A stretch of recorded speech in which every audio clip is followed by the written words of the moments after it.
ஸ்ரீ காளிமாதா ஜோதிடம் பிரபல ஜோதிடர் பண்டித் மகாராஜா. தொழில், காதல், திருமணம், குழந்தை பாக்கியம் மற்றும் மந்திர சூனிய பிரச்சனைகளுக்கு நிரந்தர தீர்வு.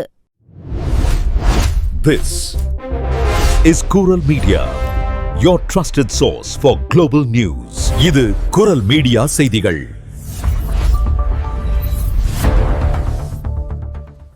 இது குரல் மீடியாவின் இன்றைய பிரதான செய்திகள். செய்திகளை வாசிக்கும் நான் கோகுலநாதன் தமிழினி. முதலில் தலைப்புச் செய்திகள். பிரான்சில் மாணவர் உதவித்தொகை மே 31க்குள் விண்ணப்பிக்க பூர்த்தி செய்ய வேண்டிய 4 முக்கிய தகுதிகள். அட்லாண்டிக் பெருங்கடல் விமான விபத்து, ஏர் பிரான்ஸ் மற்றும் ஏர்பஸ் நிறுவனங்கள் குற்றவாளிகள் என தீர்ப்பு.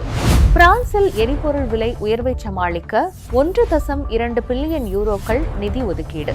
பாரிஸ் பாடசாலையில் பாலியல் வன்கொடுமை, 16 பேர் அதிரடி கைது. 100க்கும் மேற்பட்ட கல்வி நிறுவனங்களில் தீவிர விசாரணை. ஐரோப்பிய ஒன்றியத்தின் புதிய குடியேற்ற கொள்கை ஜூன் 12 முதல் அமல்.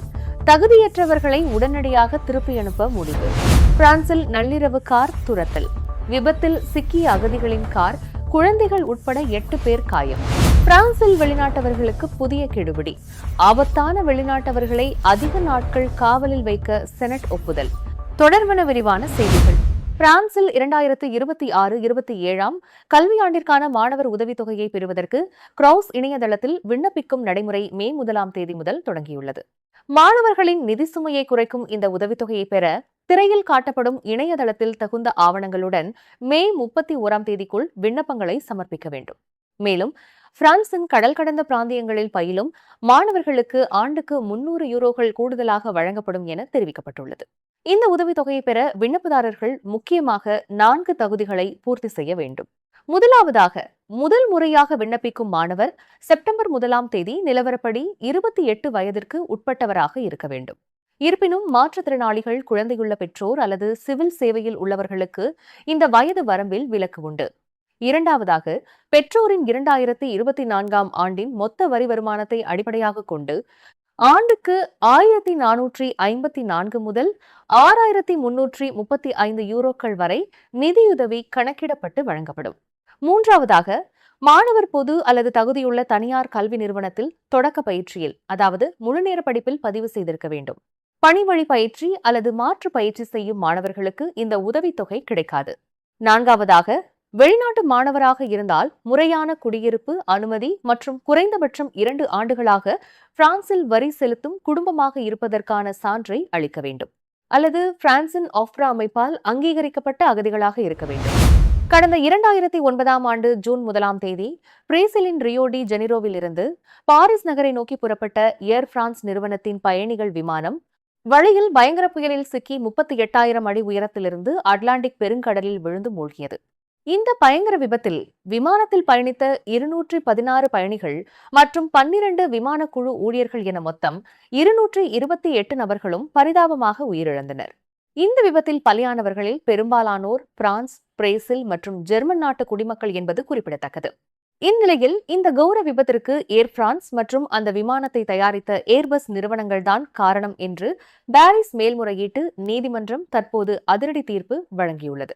அந்த தீர்ப்பில் 2 விமான நிறுவனங்களின் கவனக்குறைவால் மட்டுமே இந்த விபத்து ஏற்பட்டுள்ளதாகவும் அவர்கள் குற்றவாளிகள் எனவும் திட்டவட்டமாக தீர்ப்பளிக்கப்பட்டுள்ளது.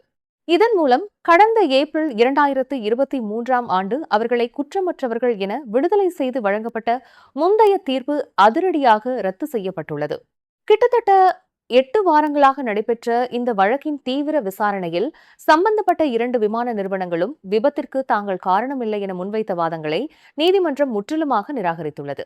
மேலும் இந்த தீர்ப்பின்படி குற்றவாளிகளாக அறிவிக்கப்பட்டுள்ள 2 நிறுவனங்களுக்கும் தலா 2,25,000 பவுண்டுகள் அபராதமாக விதிக்கப்பட்டுள்ளது. எரிபொருள் விலை உயர்வால் ஏற்பட்டுள்ள பொருளாதார அழுத்தத்தை சமாளிக்கும் நோக்கில் பிரதமர் செபாஸ்தியன் லெகோர்னு தலைமையிலான அரசு புதிய நிவாரண திட்டங்களை அறிவித்துள்ளது. சுமார் 700 மில்லியன் யூரோக்கள் மதிப்பிலான கூடுதல் உதவி திட்டங்கள் வெளியிடப்பட்டுள்ளன. இதன் மூலம் மொத்தமாக 1.2 பில்லியன் யூரோக்கள் நிதி ஒதுக்கப்பட்டுள்ளதாக அரசு தெரிவித்துள்ளது. இந்த புதிய திட்டத்தில் மீனவர்கள், விவசாயிகள், போக்குவரத்து துறை மற்றும் கட்டுமான துறை உள்ளிட்ட அதிகம் பாதிக்கப்பட்ட துறைகளுக்கு வழங்கப்பட்டு வந்த எரிபொருள் உதவித்தொகை மேலும் 3 மாதங்களுக்கு நீட்டிக்கப்பட்டுள்ளது. இது குறித்து போக்குவரத்து அமைச்சர் பிலிப் டபரோட் தெரிவிக்கையில், டாக்ஸி ஓட்டுநர்களுக்காக அக்டோபர் 1 முதல் பசுமை போனஸ் திட்டம் அறிமுகப்படுத்தப்படுவதாக அறிவித்தார். மின்சார வாகனங்களை வாங்கும் டாக்ஸி ஓட்டுநர்களுக்கு 5500 யூரோக்கள் வரை உதவி வழங்கப்படும் என அவர் கூறினார். எரிசக்தி அமைச்சர் மாட் பிரிட்ஜன் கூறுகையில், மீனவர்களுக்கு டீசல் லிட்டருக்கு 30 முதல் 35 சென்ட்கள் வரை வழங்கப்பட்டு வந்த மானியம் மேலும் 3 மாதங்களுக்கு தொடரும் என தெரிவித்தார். அதேபோல் விவசாயிகளுக்கும் லிட்டருக்கு 15 சென்ட் உதவி அடுத்த 3 மாதங்களுக்கு வழங்கப்படும். மேலும் 50க்கும் குறைவான ஊழியர்களை கொண்ட சிறிய கட்டுமான நிறுவனங்களுக்கும் இந்த உதவி திட்டம் விரிவுபடுத்தப்பட்டுள்ளது. இதனால் சுமார் 30,000 நிறுவனங்கள் பயனடையும் என அரசு கணித்துள்ளது. அதேவேளை சுகாதாரத்துறையில் பணிபுரியும் வீட்டிலேயே சேவை வழங்கும் ஊழியர்கள் மற்றும் அதிக பயணம் மேற்கொள்ளும் பணியாளர்களுக்காக கூடுதல் உதவிகளும் அறிவிக்கப்பட்டுள்ளன. அரசு வழங்கும் எரிபொருள் போனஸ் தொகையின் உச்சவரம்பு 300 யூரோக்களிலிருந்து 600 யூரோக்களாக உயர்த்தப்பட்டுள்ளது. மேலும் அரசு ஊழியர்கள் தனிப்பட்ட வாகனங்களை சேவைக்காக பயன்படுத்தும் போது வழங்கப்படும் பயணச்செலவு தொகையும் அதிகரிக்கப்பட உள்ளதாக நிதி மற்றும் பொதுக்கணக்குத்துறை அமைச்சர் டேவிட் அமியல் அறிவித்தார். பணியில் தொடர்ந்து ஈடுபட்டு நாட்டின் செயல்பாட்டை தாங்கி நிற்கும் மக்களை பாதுகாப்பதே அரசின் முக்கிய நோக்கம் என பிரதமர் செபாஸ்டியன் லெகோர்னு வலியுறுத்தினார். பிரான்ஸ் நாட்டைச் சேர்ந்த பெண் ஒருவர் தனது 2 சிறு குழந்தைகளை ஆதரவின்றி நடுத்தெருவில் கைவிட்டதாக சந்தேகிக்கப்படும் நிலையில் அவரை போர்த்துகலின் தேசிய காவல்படை அதிரடியாக கைது செய்துள்ளது. இந்த வார தொடக்கத்தில் போர்த்துகீசிய நகரம் ஒன்றின் சாலையில் ஆதரவின்றி தனியாக நடந்து சென்று கொண்டிருந்த நிலையில் அந்த சிறு குழந்தைகள் பத்திரமாக மீட்கப்பட்டுள்ளனர். கிழக்கு பிரான்சின் கொல்மார் நகரில் உள்ள தங்களது வீட்டிலிருந்து அந்த பெண்ணும் அவரது 4 மற்றும் 5 வயதுடைய 2 குழந்தைகளும் காணாமல் போனதாக குழந்தைகளின் தந்தை முன்னதாக காவல்துறையில் புகார் அளித்திருந்தார். இதனையடுத்து அவர்களை கண்டறிய உதவும்படி பிரெஞ்சு அதிகாரிகள் ஐரோப்பா தழுவிய தேடுதல் கோரிக்கையை விடுத்திருந்தனர். இதுகுறித்து போர்த்துகலின் காவல்துறை வியாழக்கிழமை வெளியிட்ட அறிக்கையில், அலந்தேஜோ பிராந்தியத்தில் உள்ள அல்காசர் டு சால் நகரில் கடந்த செவ்வாய்க்கிழமை அன்று சாலையோரத்தில் குழந்தைகள் கண்டெடுக்கப்பட்டதாகவும் அவர்கள் தாயாரால் கைவிடப்பட்ட பின்னர் வழிதவறி சென்றிருக்கலாம் எனவும் தெரிவித்துள்ளது. இதனிடையே போர்த்துகலின் தேசிய காவல்படை வெளியிட்டுள்ள மற்றொரு அறிக்கையில், பாத்திமா நகரில் வைத்து 41 வயதுடைய அந்த பெண்ணையும் 55 வயதுடைய ஆண் ஒருவரையும் கைது செய்துள்ளதாக குறிப்பிடப்பட்டுள்ளது. மீட்கப்பட்ட 2 குழந்தைகளையும் இவர்கள் இருவருமே திட்டமிட்டு கைவிட்டிருக்கலாம் என்ற சந்தேகத்தின் அடிப்படையில் இந்த சடுதியான கைது நடவடிக்கை முன்னெடுக்கப்பட்டுள்ளது. மேலும் பச்சிளம் குழந்தைகளை ஆபத்திற்கு உள்ளாக்கியது மற்றும் அனாதையாக கைவிட்டது ஆகிய கடுமையான குற்றங்களுக்காக கிரண்டோலாவின் நீதிமன்றத்தில் அந்த பெண் விரைவில் விசாரிக்கப்பட உள்ளார் எனவும் அந்த அறிக்கையில் மேலும் தெரிவிக்கப்பட்டுள்ளது. ஸ்ரீ காளிமாதா ஜோதிடம் பிரபல ஜோதிடர் பண்டித் மகாராஜா. தொழில், கல்வி, வியாபாரம் மற்றும் மந்திர சூனிய பிரச்சனைகளுக்கு நிரந்தர தீர்வு.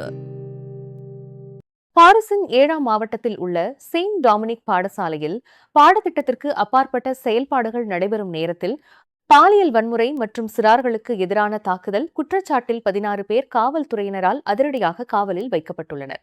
இந்த நடவடிக்கையானது பாரிஸ் நீதிமன்றத்தின் சிறார் பாதுகாப்பு பிரிவு நடத்தும் பல்வேறு தொடக்கக்கட்ட விசாரணைகளின் ஒரு பகுதியாகும். காவலில் வைக்கப்பட்டவர்களில் சிலர் ஏற்கனவே பணியிலிருந்து இடைநீக்கம் செய்யப்பட்டவர்கள் என்பது குறிப்பிடத்தக்கது. இதுகுறித்து பாரிஸ் நகர முதல்வர் இம்மானுவேல் கிரிகோயர் கூறுகையில், இந்த சம்பவம் மிகவும் கேவலமானது. இதற்காக நான் பகிரங்கமாக மன்னிப்பு கேட்டுக்கொள்கிறேன். இந்த அவல நிலை இனியும் தொடரக்கூடாது என தெரிவித்துள்ளார். மேலும் பணியாளர் ஆட்சேர்ப்பு நடைமுறைகளை கடுமையாக்குதல், சிறிய சந்தேகம் எழுந்தாலும் உடனடியாக பணியிடை நீக்கம் செய்தல் மற்றும் பாடசாலைகளில் மீண்டும் நம்பிக்கையின் சூழலை உருவாக்குதல் போன்ற தனது தேர்தல் வாக்குறுதிகளையும் அவர் மீண்டும் உறுதிப்படுத்தியுள்ளார். பாரிஸ் நீதிமன்றம் தற்போது நடத்தி வரும் இந்த மாபெரும் விசாரணையில் 100க்கும் மேற்பட்ட கல்வி நிறுவனங்கள் இணைக்கப்பட்டுள்ளன. குறிப்பாக 84 மழலையர் பாடசாலைகள், 20க்கும் மேற்பட்ட ஆரம்ப பாடசாலைகள் மற்றும் 10க்கும் மேற்பட்ட குழந்தைகள் பராமரிப்பு மையங்கள் இந்த விசாரணை வளையத்திற்குள் கொண்டுவரப்பட்டுள்ளன. இவை அனைத்தும் பள்ளி நேரத்திற்கு அப்பாற்பட்ட செயல்பாடுகளின் போது சிறார்கள் மீது பாலியல் வன்முறை அல்லது தாக்குதல் நடத்தப்பட்டிருக்கலாம் என்ற சந்தேகத்தின் அடிப்படையிலேயே தீவிரமாக விசாரிக்கப்பட்டு வருகின்றன. ஐரோப்பிய நாடுகளின் இடம்பெயர்வு மற்றும் தஞ்சம் கோருதல் ஒப்பந்தம் வருகிற 2026ஆம் ஆண்டு ஜூன் 12 முதல் நடைமுறைக்கு வரவுள்ளது. தஞ்ச கோரிக்கைகளை விரைவாக கையாளவும், தகுதியற்றவர்களை உடனடியாக திருப்பி அனுப்பவும் பாதுகாப்பான சொந்த நாடுகள் மற்றும் பாதுகாப்பான 3ஆம் நாடுகள் ஆகிய புதிய நடைமுறைகளை இந்த ஒப்பந்தம் அறிமுகப்படுத்துகிறது. ஜூன் 12 முதல் அமலுக்கு வரும் எல்லைகளில் வடிகட்டுதல் என்ற புதிய நடைமுறையின் கீழ் ஐரோப்பிய எல்லைகளுக்குள் சட்டவிரோதமாக நுழைபவர்களின் அடையாளம், பாதுகாப்பு மற்றும் சுகாதார நிலை அதிகபட்சம் 7 நாட்களுக்குள் பரிசோதிக்கப்படுவது கட்டாயமாக்கப்படுகிறது. ஏற்கனவே ஷெங்கன் பகுதிக்குள் நுழைந்துவிட்டவர்களுக்கு இந்த அவகாசம் 3 நாட்களாகும். மேலும் தஞ்சம் கிடைக்க 20%த்திற்கும் குறைவான வாய்ப்புள்ள நாட்டைச் சேர்ந்தவர்கள் அல்லது பாதுகாப்பு அச்சுறுத்தல் உள்ளவர்களின் கோரிக்கைகள் 12 வாரங்களுக்குள் துரிதமாக விசாரிக்கப்படும். இந்த எல்லைப்புற துரித விசாரணை காலத்தில் அவர்கள் அதிகாரப்பூர்வமாக நாட்டிற்குள் நுழைய அனுமதிக்கப்பட மாட்டார்கள்.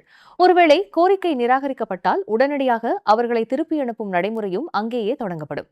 ஒரு நாடு நிலையானதாகவும் ஜனநாயக மற்றும் அடிப்படை உரிமைகளை மதிப்பதாகவும் கருதப்பட்டால் அது பாதுகாப்பான சொந்த நாடு என குறிக்கப்படும். இந்த நாடுகளைச் சேர்ந்தவர்களின் கோரிக்கைகள் மிக விரைவாக விசாரிக்கப்படும். இந்தியா, பங்களாதேஷ், கொலம்பியா, எகிப்து, கொசோவோ, மொராக்கோ மற்றும் துனிசியா ஆகிய 7 நாடுகளை கொண்ட பொதுவான பட்டியலை ஐரோப்பிய ஒன்றியம் முதல் முறையாக உருவாக்கியுள்ளது. அதேவேளை பிரான்ஸ் தனக்கென இந்தியா உட்பட 13 நாடுகளை கொண்ட தனிப்பட்ட பட்டியலை வைத்துள்ளது. புதிய விதிகளின்படி பிரான்ஸ் தனது தேசிய பட்டியலை ஐரோப்பிய பட்டியலுடன் இணைத்து பயன்படுத்தும். விண்ணப்பதாரர் பிறந்த நாடாக இல்லாமல் அவர் கடந்து வந்த அல்லது அவருக்கு தொடர்புள்ள மற்றொரு நாடு பாதுகாப்பான 3ஆம் நாடு என அழைக்கப்படும். விண்ணப்பதாரர் ஐரோப்பாவிற்கு வரும் வழியில் உள்ள அத்தகைய நாட்டில் தஞ்சம் கேட்டிருக்க முடியும் என உறுப்பு நாடு கருதினால் அவரது விண்ணப்பத்தை அடிப்படையிலேயே நிராகரிக்கலாம். இது மனித உரிமை அமைப்புகளால் கடுமையாக விமர்சிக்கப்படுகிறது. இதற்கிடையே தஞ்சம் நிராகரிக்கப்பட்டவர்களை ஐரோப்பிய ஒன்றியத்திற்கு வெளியே அனுப்ப திருப்பி அனுப்பும் மையங்களை அமைப்பது குறித்தும் பரிசீலிக்கப்பட்டு வருகிறது. இத்தகைய கடுமையான புதிய விதிகள் வந்தாலும் சில சர்வதேச அடிப்படை உரிமைகள் தொடர்ந்து பாதுகாக்கப்படும் என அறிவிக்கப்பட்டுள்ளது. அதன்படி தஞ்சம் கோரும் உரிமை ஒவ்வொரு வழக்கின் தனிப்பட்ட சூழ்நிலைகளை ஆராயும் தனிப்பட்ட விசாரணை மற்றும் உயிராபத்து உள்ள நாடுகளுக்கு ஒருவரை திருப்பி அனுப்பக்கூடாது என்ற திருப்பி அனுப்பாமை கொள்கை ஆகிய உரிமைகள் தொடர்ந்து அமலில் இருக்கும். குறிப்பாக தனியாக வரும் சிறார்களுக்கு சிறப்பு பாதுகாப்பும் உறுதி செய்யப்படும். பிரான்சின் சோம் மாவட்டத்தில் உள்ள அபிவில் பகுதியில் கடத்தல்காரர்கள், புலம்பெயர்ந்தோர் மற்றும் காவல்துறையினருக்கு இடையே நடந்த நள்ளிரவு துரத்தலில் 2 பச்சிளம் குழந்தைகள் உட்பட 8 பேர் காயமடைந்துள்ளனர். காயமடைந்த அனைவரும் உடனடியாக மருத்துவமனைக்கு சிகிச்சைக்காக கொண்டு செல்லப்பட்டுள்ளனர். நேற்று இரவு தொடங்கி நள்ளிரவு 2 மணி அளவில் இந்த துரத்தல் சம்பவம் அரங்கேறியுள்ளது. முன்னதாக வியாழன் மாலை இங்கிலாந்து செல்வதற்காக கடத்தல்காரர்களுடன் இணைந்து கொள்ளும் நோக்கில் கலையிலிருந்து வந்த ரயிலில் அபிவில் தொடர்ந்து நிலையத்தில் இறங்கிய நூற்றுக்கணக்கான புலம்பெயர்ந்தோரை தடுக்கும் பணியில் தேசிய மற்றும் நகர காவல்துறையினர் தீவிரமாக ஈடுபட்டிருந்தனர். இருப்பினும் சில அகதிகள் காவல்துறையின் கண்காணிப்பை மீறி தப்பினர். நள்ளிரவில் இங்கிலாந்தில் பதிவு செய்யப்பட்ட சந்தேகத்திற்கிடமான ஜாகுவார் கார் ஒன்றை காவல்துறையினர் கண்டறிந்தனர். அதில் 2 கடத்தல்காரர்களுடன் 2 குழந்தைகள் உட்பட 8 புலம்பெயர்ந்தோர் இருந்ததாக அபிவில் நகர மேயர் தெரிவித்துள்ளார். இதனையடுத்து அந்த காருக்கும் காவல்துறையினருக்கும் இடையே கடும் வாகன துரத்தல் தொடங்கியது. அதிவேகமாக சென்ற அந்த கார் ஒரு திருப்பத்தை தவறவிட்டு அபிவில் தெருக்களில் நிறுத்தப்பட்டிருந்த 2 வாகனங்கள் மீது மோதி இறுதியாக ஒரு வீட்டின் முன்புறத்தில் பலமாக மோதி விபத்துக்குள்ளானது. இந்த விபத்தில் 3 பெண்கள், 3 ஆண்கள் மற்றும் 2 குழந்தைகள் என 8 பேருக்கு சிறு காயங்கள் ஏற்பட்டன. காயமடைந்தவர்கள் மருத்துவமனையில் அனுமதிக்கப்பட்ட நிலையில் தப்ப முயன்ற கடத்தல்காரர்களை காவல்துறையினர் அதிரடியாக கைது செய்தனர். பிரான்சில் பாதுகாப்பிற்கு அச்சுறுத்தலாகவும் ஆபத்தானவர்களாகவும் கருதப்பட்டு நாட்டை விட்டு வெளியேற்றப்பட வேண்டிய வெளிநாட்டவர்களின் நிர்வாக காவல் காலத்தை அதிகபட்சம் 7 மாதங்கள், அதாவது 210 நாட்கள் வரை நீட்டிக்கும் சட்ட முன்மொழிவுக்கு பிரான்ஸ் செனட் கடந்த மே 20ஆம் தேதி ஒப்புதல் அளித்துள்ளது. தேசிய பாதுகாப்பு மற்றும் பயங்கரவாத எதிர்ப்பு ஆகிய காரணங்களுக்காக இந்த நடவடிக்கையை பிரெஞ்சு அரசாங்கம் ஆதரிக்கிறது. இந்த சட்டம் ஏற்கனவே பிரான்ஸ் தேசிய நாடாளுமன்றத்தில் நிறைவேற்றப்பட்டிருந்தாலும் செனட் மற்றும் நாடாளுமன்றம் ஆகிய இரு அவைகளுக்கிடையே சட்டத்தின் சில பிரிவுகளில் கருத்து வேறுபாடுகள் நிலவுகின்றன. குறைந்தபட்சம் 3 ஆண்டுகள் சிறை தண்டனை விதிக்கப்படும் வன்முறை குற்றங்களில் ஈடுபட்ட வெளிநாட்டவர்களை குறிவைக்க வேண்டும் என அரசு தரப்பு வலியுறுத்துகிறது.